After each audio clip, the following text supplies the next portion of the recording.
हैं। अब मैं जरा खेती बाड़ी संभाल लूंगा और तुम दूध का काम संभालो। एक बात का विशेष ध्यान रखना, मैंने आज तक दूध में पानी नहीं मिलाया और ना किसी तरह की दूसरी मिलावट की। इसलिए मेरे ग्राहक मेरा सम्मान करते हैं और मुझसे ही दूध लेते हैं। तुम भी इस ईमानदारी और सच्चाई को जारी रखना। शिवा कुछ दिन तो ईमानदारी से दूध बेचता है, लेकिन फिर उसने देखा कि दूसरे दूध वाले दूध में पानी मिलाकर ज्यादा प्रॉफिट कमा रहे हैं। ये पिताजी को बिल्कुल चालाकी नहीं आती। मैं आसानी से 1 किलो दूध को पानी मिलाकर 2 किलो बना सकता हूँ। इस तरह मैं आसानी से दुगने पैसे कमा लूंगा। शिवा सुबह अपने पिताजी के सामने घर से प्योर दूध लेकर निकलता था, लेकिन रास्ते में दूध में पानी मिला लेता। शिवा की ताई का लड़का मोहन एक दिन बाजार से लौट रहा था। उसने देखा कि शिवा रास्ते में दूध में पानी मिला रहा है। वो तुरंत शिवा की दूध में पानी मिलाते हुए वीडियो बना लेता है और शिवा को ब्लैकमेल करना शुरू कर देता है। हेलो शिवा, मैंने दूध में पानी मिलाते हुए तेरा वीडियो बना लिया है। अब तू हर महीने मुझे 2000 भेजेगा। अगर किसी महीने पैसे नहीं आए तो मैं ये वीडियो तेरे पिताजी को दिखा दूंगा। शिवा डर गया। वो हर महीने किसी तरह 2000 रुपए मोहन को पहुंचाने लगा।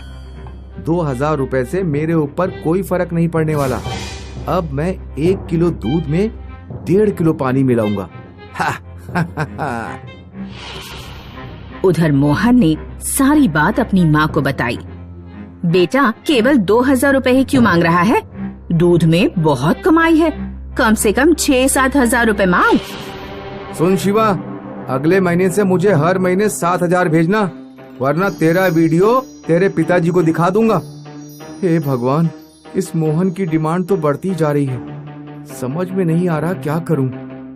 उसी समय शिवा की बचपन की दोस्त पिंकी उसे मिल जाती है। क्या हुआ शिवा, बहुत परेशान दिख रहे हो? वो कुछ नहीं, मैं बस ऐसे ही। मैं तुम्हारी बचपन की दोस्त हूँ, क्या छुपा रहे हो? शिवा पिंकी को सारी बात बताता है। तुम्हें अभी घर जाकर अपने पिताजी को सारी बात बता देनी चाहिए। नहीं, मैं ऐसा नहीं कर सकता। पिताजी मुझे घर से निकाल देंगे। ऐसा कुछ नहीं होगा। आखिर कब तक तुम ऐसे मोहन को पैसे देते रहोगे? मैं कोई ना कोई उपाय ढूंढ लूंगा। शिवा एक दूधिया को जानता था जो केमिकल से दूध बनाता था। शिवा दूधिया के पास जाकर कहता है, क्या तुम मुझे केमिकल से दूध बनाना सिखाओगे? शिवा ने केमिकल की बूंदों से नकली दूध तैयार करना सीख लिया। वो मोहन को पैसे देने के बाद भी अच्छी खासी बचत कर रहा था। हर महीने शिवा घर पर कोई न कोई महंगा आइटम लेकर पहुंचता। अरे शिवा, आज तुम फिर टीवी खरीद लाए? अभी पिछले महीने तो तुमने टीवी खरीदी थी। वो साधारण टीवी थी पिताजी, ये स्मार्ट टीवी है। मैं बहुत मेहनत से काम कर रहा हूँ, इसलिए हमारी ग्राहकों की संख्या बढ़ती जा रही है, तभी तो हमारी कमाई बढ़ रही है। मुरारी शिवा पर विश्वास कर लेता है। एक दिन जब मुरारी अपने खेत के लिए कीटनाशक खरीदने बाजार पहुंचता है तो उसे एक पुराना ग्राहक मिल गया। और सुनाइए राम प्रताप भाई साहब, दूध में कोई कमी तो नहीं? दूध में तो कमी ही कमी है। कल दूध पीकर मेरी तबीयत खराब हो गई। जब तक तुम दूध लेकर आते रहे तब तक दूध सही आया, लेकिन तुम्हारा लड़का दूध में भारी मिलावट कर रहा है। इस महीने के बाद मैं उससे दूध लेना बंद कर दूंगा। आज जाकर शिवा की खबर लेता हूँ। उधर मोहन शिवा से और ज्यादा पैसे वसूल करने की कोशिश कर रहा था। तुम मुझे हर महीने 15,000 पहुँचाओगे? इतने पैसे मैं नहीं दे पाऊंगा, तुम मेरी मजबूरी समझो। नहीं पहुँचा पाओगे? ठीक है, मैं तुम्हारे घर जाकर सब कुछ बता दूंगा। मोहन गुस्से में घर जाकर वीडियो मुरारी को दिखा देता है। शिवा उस रात डर के मारे बहुत देर से घर पहुंचा। शिवा, मुझे तेरी सच्चाई पता लग गई। शिवा अपने पिताजी के सामने फूट फूट कर रोने लगा।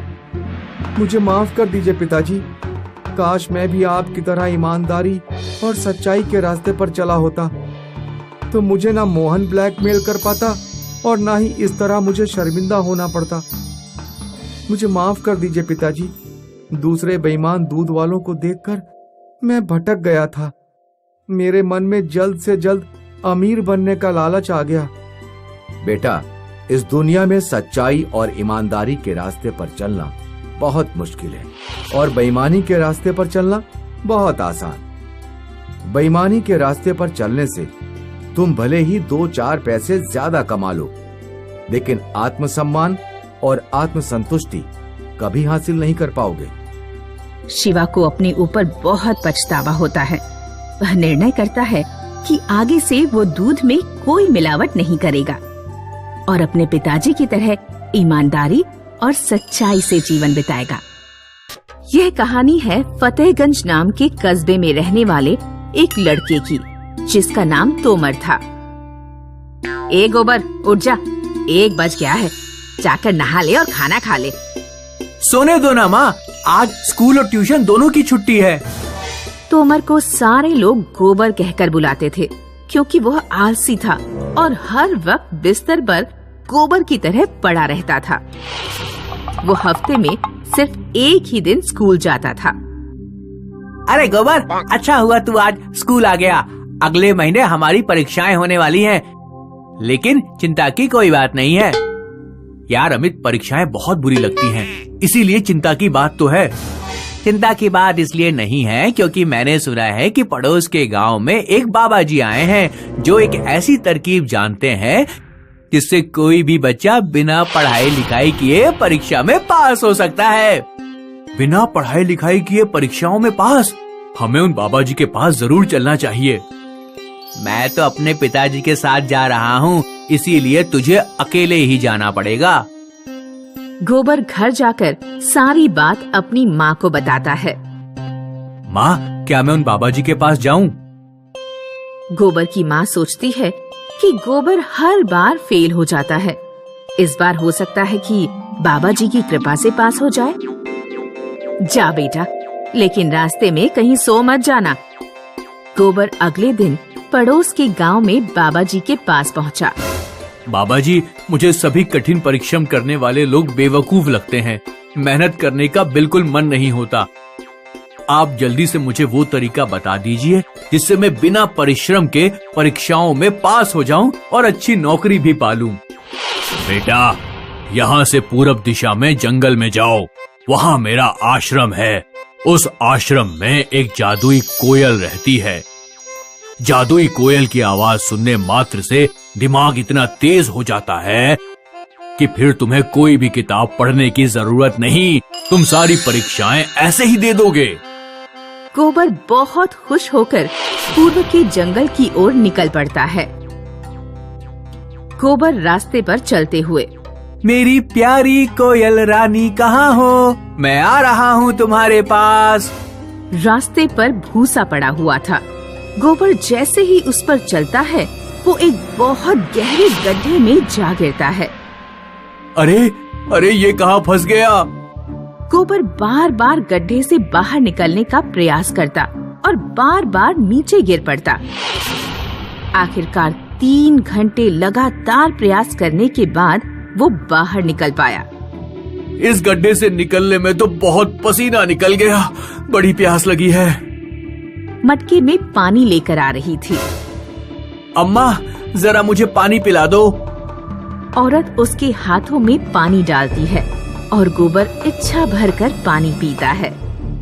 आहा, गर्मी में शीतल जल पीकर मजा ही आ गया। अम्मा, यहाँ कोई आश्रम है जहाँ कोई जादुई कोयल बोलती हो? हाँ बेटा, बस यहाँ से कुछ ही दूरी पर है।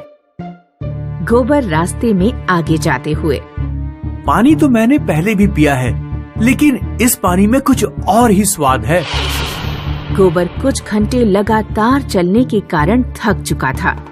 उसे बड़ी जोर की भूख लग रही थी।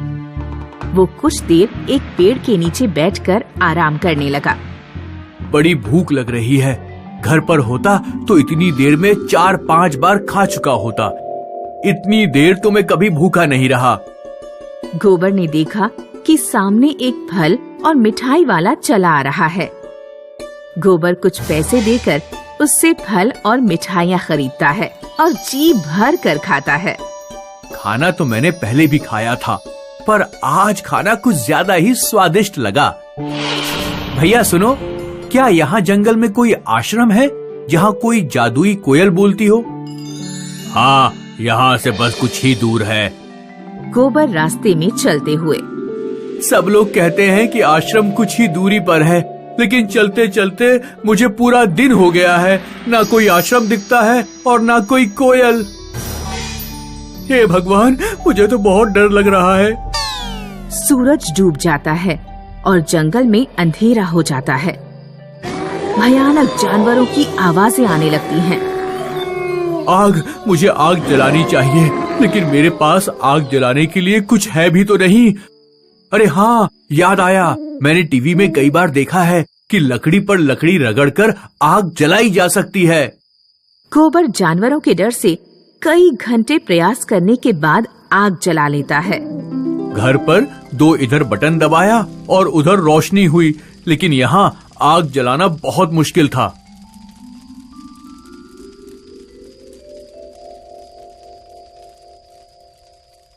गोबर बहुत थक चुका था।